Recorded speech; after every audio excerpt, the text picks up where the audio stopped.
기도해 주셔서 제가 미국에 가서 부흥 집회를 잘 인도하고 왔습니다. 어제 오후에 오는 스케줄이었는데 갑자기 미국에서 이제 한번 갈아타고 와야 되는데요. 첫 비행기가 이유 없이 캔슬이 됐어요. 딜레이 연착한다고 안내 방송이 나오다가 갑자기 비행기가 취소됐는데 정확한 원인은 거기서도 답을 못 해주더라고요. 그래서 첫 번째 비행기가 못 뜨니까 당연히 연결해서 오는 비행기도 못 타고, 그래서 굉장히 당황했습니다. 오늘 성례식도 있고 그런데 어떻게 해야 되는가. 급하게 비행 스케줄을 알아봐서 어제 밤, 그러니까 미국 시간으로 토요일 00시 50분 비행기를 타고, 그리고 여기에 지금 오늘 새벽 6시에 도착을 했습니다. 인천공항에. 그리고 부지런히 달려와서 이렇게 예배 드릴 수 있게 되어서 우리 성도님들 뵙게 되니까 얼마나 반가운지 모르겠습니다. 이 모든 것 하나님의 은혜인 줄로 믿습니다. 그래서 우리가 서로 이렇게 한 자리에 모여서 예배 드릴 수 있다는 것, 이것이 참으로 하나님의 은혜인 줄로 믿습니다. 제가 보니까요, 조그만 일에도 하나님께서 허락지 아니하시면 이 자리에 참여할 수가 없어요. 우리가 내가 예배 드리러 온 거지 라고 생각하지만 실상은 알고 보면, 더 깊이 우리가 생각해 보면 모든 것이 하나님의 은혜입니다. 이 자리에서 예배 드리는 것 하나님의 은혜인 것을 알고 감사하시고 하나님께만 온전히 영광 돌리시는 저와 여기 계신 모든 성도님들 다 되시기를 주님의 이름으로 축원합니다. 오늘 요한복음 6장 32절 이하의 말씀을 가지고 생명을 주는 떡이라는 제목으로 말씀을 증거하겠습니다. 사랑하는 성도 여러분, 항상 만족하며 감사하는 삶을 살고 있습니까? 항상 기뻐하라, 쉬지 말고 기도하라, 범사에 감사하라 하셨는데 그 말씀 그대로 실천하며 살고 있습니까? 영국에 컨글튼 경이 있었습니다. 믿음 좋은 아주 부자예요. 그 집에 많은 일하는 사람들이 있었어요. 이 컨글튼 경이 하루는 자기 집 하녀가 얘기하는 걸 들었어요. 부엌에서 접시를 닦다 말고 한심을 내쉬면서 야, 5파운드만 있으면 참 더 이상 바랄 것이 없겠다. 상당히 그 당시는 큰 돈입니다. 야, 내게 5파운드만 있으면 정말 내가 걱정이 사라지겠는데, 이렇게 얘기하는 걸 들었어요.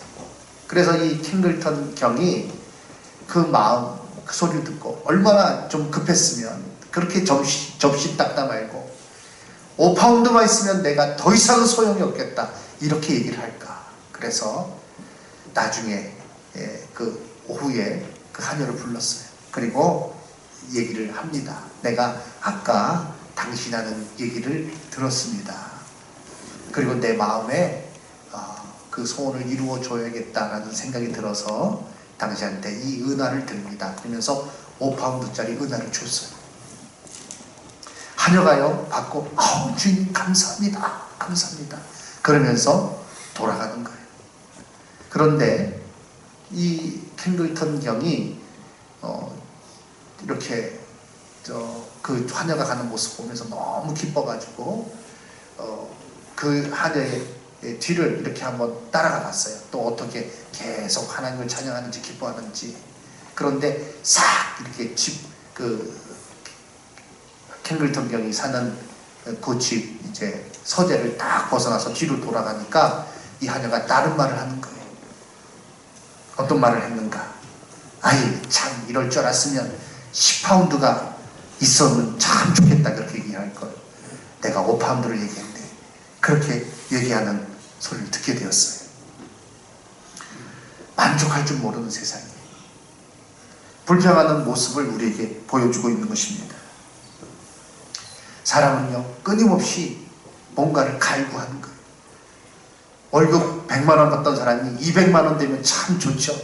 그러나 200만 원 되었을 때 거기에 만족하지 않습니다. 내가 더 받아야 된다. 내가 더 많이 누려야 된다. 라고 생각하는 거예요. 이번에 미국 집회 가서 보니 참 우리나라보다 잘 사는 나라는 잘 사는 나라더라고요. 그런데요, 또 빈부격차도 심해서 많은 사람이 늘 거기에 그 돈에 민감하게 움직이면서 살아가는 모습을 제가 봤습니다. 가난한 사람이나 부유한 사람이나 다 마찬가지인 거예요. 오히려 부자라고 하는 사람이 더 내게 돈이 좀 있어야 된다라고 말하는 것 같습니다. 인생의 근본적인 해답과 만족을 주는 것, 세상의 물질이 그 만족을 줄 수가 없는 것입니다. 그러나 우리에게 참된 만족과 평안을 주신 분, 그리고 생명을 주시는 분이 계십니다. 바로 예수 그리스도이십니다. 오늘 성경에서 이것을 우리에게 분명히 가르쳐주고 있습니다. 죄로 인해서 영원한 죽음을 맞이할 수밖에 없는 우리들, 이 인생에게 있어서, 이 불쌍한 우리 인생에 있어서 근본적인 해결은 오직 예수 그리스도 한 분 외에 다른 분이 없는 줄로 믿습니다. 이번에 미국 갔다 오면서 책을 하나 읽었어요. 한국의 길을 걷고 있는 예수라는 제목의 조그만 책자예요. 거기서 미국 선교사님이 지은 책인데, 한국에 이 복음이 심겨지고 복음이 얼마나 강력한 능력을 가지고 증거되는가를 쓴 그 한국에 선교하신 선교사님이 미국인들에게 한국의 실상을 알리기 위해서 쓴 책이에요. 일제시대부터 시작해서 6.25 전쟁 이후에 꽤 오랜 시간 선교하신 그 선교사님이 쓴 책인데, 그 선교사님이 쓴 그 글에서 참 제가 읽으면서 눈물을 흘리고 마음이 뜨거워지더라고요. 여러 그런 많은 짤막짤막한 글로 써놨는데, 한 대목이 목사 안수 받는 그런 대목이에요. 다 쓰러진 교회에서 정말 항상하기 그지없는 그런 아주 이렇게 낡은 교회죠. 낡은 교회고 허술한 교회고, 교회 건물 자체가. 그런데 그 안에서 행해지는 그런 예배의 모습들, 목사 안수식에서 일어난 광경들, 그걸 담담하게 기록을 했는데요, 제가 마음이 얼마나 뜨거운지 몰라요. 그리고 또 거기서 인상적인 것은 이 군종 목사님들이 6.25 전쟁 그 후에 군종 목사님들의 활약에 대해서 기록을 해놨는데, 이 군종 목사님들 참으로 다른 것이 아니라 오직 예수를 전했다는 거예요. 그런데 많은 사람들이 그 중공군 포로들까지도 예수 그리스도를 영접하고 놀라운 부흥의 운동이 일어나는 그 현장에 대해서 기록을 했더라고요. 그러면서 강조하는 것이 이 한국 교회의 성도들의 그 순전한 신앙, 오직 예수님, 그 어려운 환경 가운데 그러나 예수 그리스도로 말미암아 만족하고, 그 어려운 가운데서도 가정 예배를 드리고, 그 안에서 찬송 소리가 퍼져 나오고, 그리고 가마니를 깐 그 예배당 속에서 예수님으로 인해서 감사하는 그 내용들을 적었을 때, 오늘 우리의 신앙은 어떤가 하는 것을 다시 한번 생각해 보았습니다. 사랑하는 성도 여러분, 어떻습니까? 정말 우리는 어떻습니까? 오늘 이 성경이, 이 말씀이 우리에게 가르쳐 주는 것은 무엇입니까? 첫 번째, 예수 그리스도께서 하나님이심을 우리에게 가르쳐 주고 있습니다. 예수님께서 내가 곧 생명의 떡이다 라고 말씀하신 이 말씀에는요, 깊은 의미가 담겨져 있는데, 뭐 복잡한 설명 안 두고 신학적으로 뭐 여러 가지 그런 해석이 많이 붙어요. 그런데 너무나도 분명한 것은 이 구절이요, 단지 뭐 내가 누구다 라고 그렇게 자기를 비유해서 말한 그런 구절은 아니라는 것입니다. 구약성경에 예수님께서 구약성경에 하나님께서 이스라엘 백성들에게 나는 스스로 있는 자다, 나는 나다라고 이렇게 말씀하셨어요. I am that I am 이라고 영어로 표현할 수 있죠. 내가 스스로 있는 자다, 내가 바로 그다 라고 출애굽기 3장 14절에 하나님께서 모세를 통해서 이스라엘 백성들에게 스스로를 드러내셨는데, 여기서 예수님께서 말씀하신 내가 누구다라고 말씀하셨을 때는요, 같은 의미예요. 동일한 의미에서 예수님은 사용하신 것입니다. 구약에서 사용되었던 그 의미와 전적으로 동일하게 내가 누구다라고 말씀하셨을 때, 그것은 바로 예수님께서 하나님이심을 우리에게 분명히 가르쳐주는 것입니다. 왜 예수 그리스도께서 우리 인생의 문제 해답이 되십니까?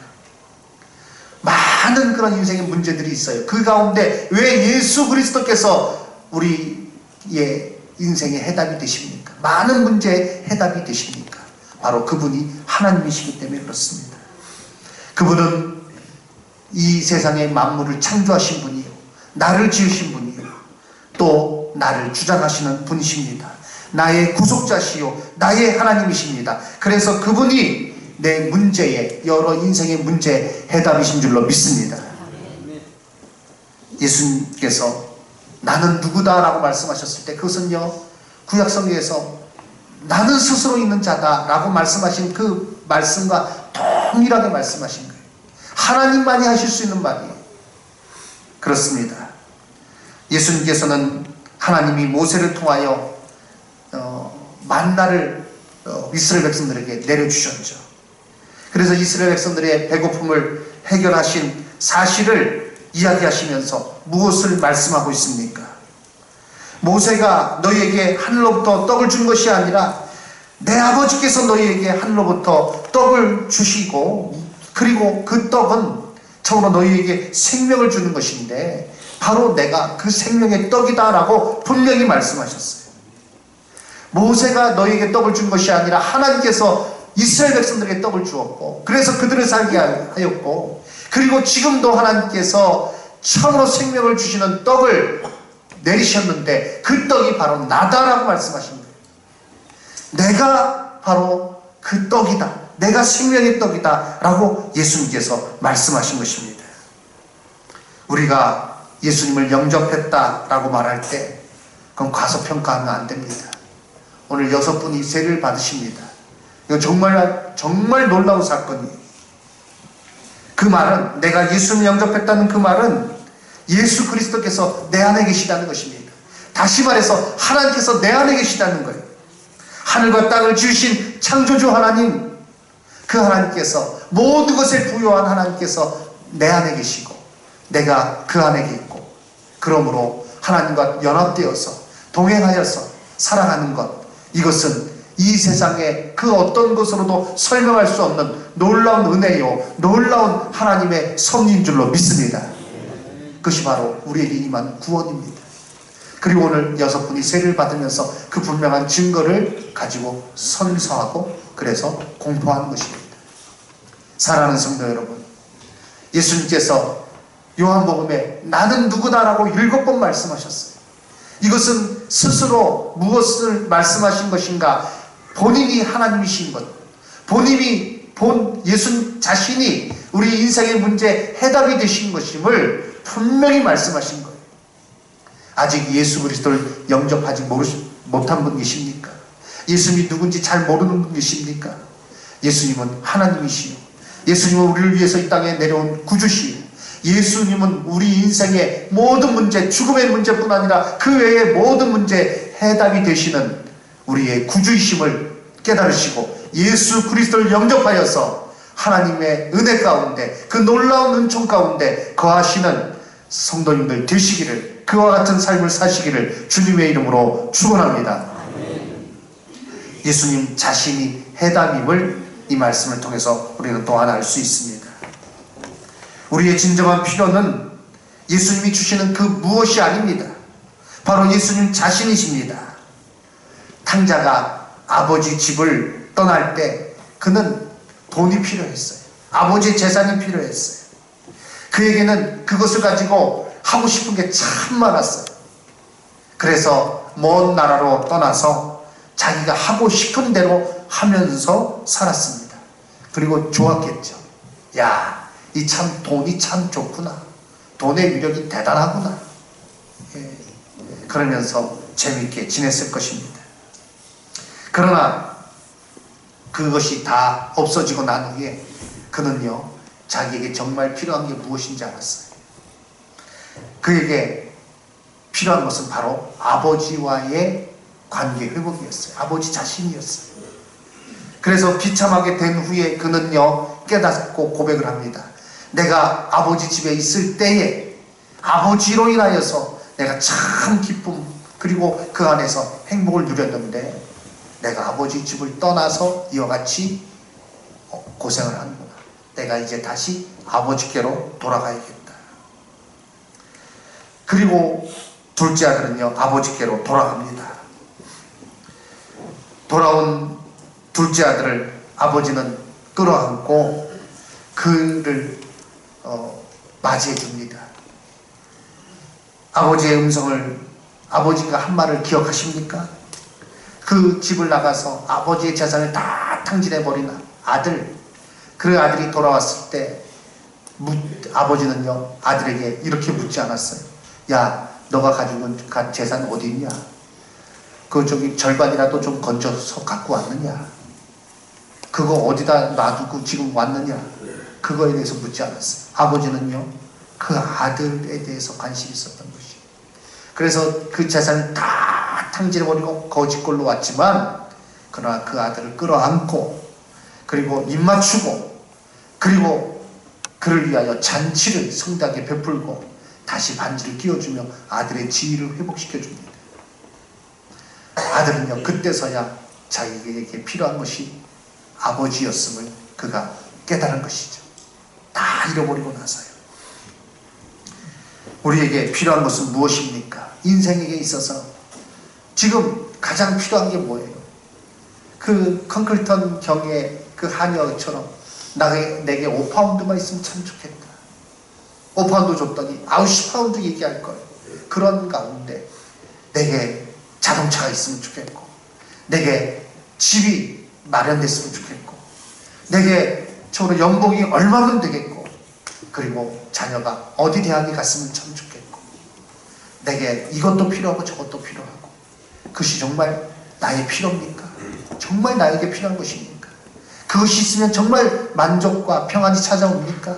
아닙니다. 거듭 말씀드리지만 아니에요.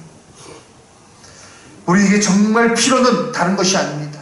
바로 우리를 지으신 하나님 아버지, 창조주 되신 아버지와의 관계가 회복되어야 되고, 하나님으로 인한 그 기쁨으로 우리가 살아가게 될 때, 그 안에서 우리가 살아가게 될 때 진정한 만족과 평안이 찾아오게 되는 것입니다. 사랑하는 성도 여러분, 우리가 이 사실을 깨닫는데 왜 이렇게 더딥니까? 우리에게 진정한 필요는 예수 그리스도이심을 깨닫는데 왜 이렇게 어려움이 많습니까? 우리의 진정한 필요는 오직 예수 그리스도이신 줄로 믿습니다. 다른 것이라고 착각하지 마십시오. 예수 그리스도로 인하여 예수 그리스도와 연합되어서 살아가지 않으면서 다른 것이 주어졌다고 내 삶은 괜찮다고 그렇게 착각하며 살다가 나중 되어서 내가 왜 이렇게 헛된 인생을 살아왔던가, 정말 필요한 것을 내가 만나지 못했구나, 정말 필요한 것이 내게 없구나 라고 한탄하는 인생이 아니라 예수 그리스도와 연합되음을 감사하며 오늘 성찬을 통해서 예수님의 그 피를 상징하는 포도주, 예수의 몸을 상징하는 그 떡, 그것을 먹으면서 떡과 포도주를 대하면서 예수 그리스도와 연합되었고, 이것이 가장 나의 필요라는 것을, 가장 중요한 필요라는 것을 다시 한번 확인하는 가운데 예수 그리스도로 인하여 만족하며 그 안에서의 평안과 필요를 서로 체험을 받는 가운데 복되게 살아가시는 우리 성도님들 되시기를 주님의 이름으로 축원합니다. 말씀을 마치겠습니다. 예수님은 어떤 분이십니까? 하나님이십니다. 예수님은 우리의 참 필요가 되십니다. 예수님은 우리의 참 만족이 있습니다. 만족이 되십니다. 예수님만이 우리의 참된 그런 구주가 되시기 때문에 그렇습니다. 예수님은 말씀하십니다. 내가 생명의 떡이다 라고 말씀하셨습니다. 내게 오는 자는 결코 줄이지 아니할 터이요 나를 믿는 자는 영원히 목마르지 아니하리라 라고 말씀하셨습니다. 인류 역사상 누가 이런 해답을 준 분이 있습니까? 누가 이런 엄청난 약속을 하신 분이 있으십니까? 우리에게 여러 가지 필요가 아직 있지만 그러나 근본적인 필요는 예수 그리스도이십니다.